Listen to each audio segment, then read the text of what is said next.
I have my little friends here. Okay, you've been serious enough. I've got to just do a little change here. And so what are your cravings like? Do they make you more like a monkey? You know, and you know, get all excited, you know, and I grab this and I grab that, and I just grab, I grab, and always munching. Oh, I got lots to do. Here's some more. Here's some more. Here's some more. You know, and you know, the monkey type of craving and addiction, at least for food, is the illusion is I'm not really eating anything. I'm just nibbling, right? I'm just nibbling, okay? I mean, it's really not harmful, and I'm not getting any weight. But is that really happening? Yes, if you stand up and eat, it doesn't count. It doesn't count. If no one sees me, it doesn't count. If I only ate a little bit at a time, it doesn't count. When I was growing up, I had a sister who, every time I'd take a slice of bread, she'd take half of it. I said, well, can I have just part of it? I said, well, oh, I don't want a whole thing. I just want a piece. And then she'd do that to somebody else, and then she'd do that to somebody else. Pretty soon, she ate half the loaf. She says, but I only ate a little bit. Because you only ate a little bit over and over again. And what happens also is the stomach, if you're always putting food down there all the time, it never rests. And a stomach that doesn't rest actually is going to have a lot of problems. It's going to eventually feel inflamed. It's not going to be able to heal itself. See, in the small intestine, for example, when you put food in there, it runs across these little villi. I don't have my hand on it here, so the monkey will help me. Okay? The food runs across little villi. And so every 5 days, these villi are replaced. Okay? They're not the same villi. Every 5 days, that's a lot. That means the food is attacking it. In a sense, it's like gritty to it. If it's good food, good. The body's fine. But if you're eating all the time, it doesn't have a chance to recharge. You're going to get indigestion. You're going to gain weight. Now, that's when regards to food. Other addictions, you would regard, munching all the time. However, you can have the same idea if it's other behaviors. You can keep doing the behavior, fooling yourself, without really realizing that you're actually caught in a vicious cycle. Okay? Now, or you could be, instead of the monkey, you could be the bear. Okay? Well, we can put the bear up here. We put him on this hand. Okay? Now, this bear is not having too many problems, but a bear in regards to food is sometimes okay, right? And getting the berries, right? And that part is really good because he's not going to overdo it. It's better than the pig. The pig will just go, whoa, whoa.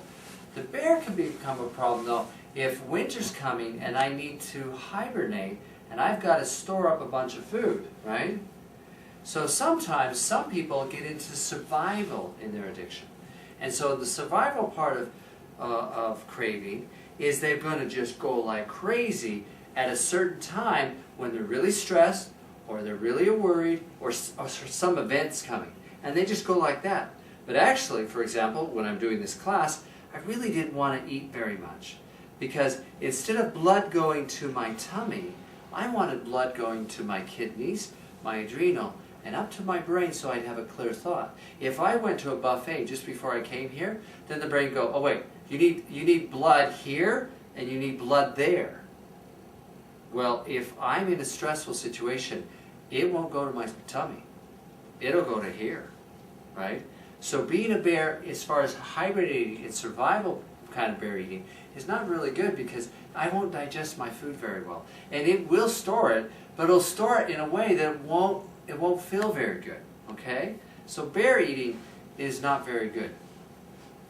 When it comes to survival mode in other addictions, like say if it was a sexual addiction or a drug addiction, that's the same thing. And that you got to build it up, have a whole bunch of whatever, so because I may not be able to have it later. Then you create even more suffering in your own body because now you told your body, okay, you're in survival and you got to be in survival all the time to get what you want. So it confuses the brain. Okay. Of course, the other one is the monster one, and that could be anything you want, right? That could be, I'm going to get whatever I want, and most people say, oh no, I never do monster with any addiction ever. Well, I don't know. I think there must be a monster in every one of us, right? Is that in you? Cookie Do you have a monster. monster inside of you? No, she doesn't. There's only one who doesn't have a monster, but everybody else has a little monster inside. And some people, big time monster, right? Okay? Is there a monster inside? Yeah. Okay, there is a monster inside. She admits to it. Okay. Now, the monster, we don't have to hate the monster, though. The monster says, you get what you need now. Okay? Okay. Right? You got to get it now. Good. You need your needs taken care of. But that's what a 1-year-old needs. A 1-year-old doesn't know how to get their needs taken care of unless they go, "Wah!" And that's programmed right back here. Okay? But if you do that all the time, you're not going to be, I mean, your life's going to be a mess as far as getting what you really need. And you're programming your mind that to get your needs met, you've got to become a monster. Okay? And then you won't digest food very well, you won't be happy with any of your addictive issues, and you won't find joy. The monster won't be joyful unless you say, okay, yeah, your needs need to be taken care of, we love you, we're going to take care of it properly, we're going to teach you. So when you're absolutely starving and you have to eat now, or if it's an addiction that you have to do it now, okay, whatever it is, instead of going, "Rah!" and doing, going after the junk food or whatever, always have the coping skill first of breath. You stop and you breathe. Get a drink of water.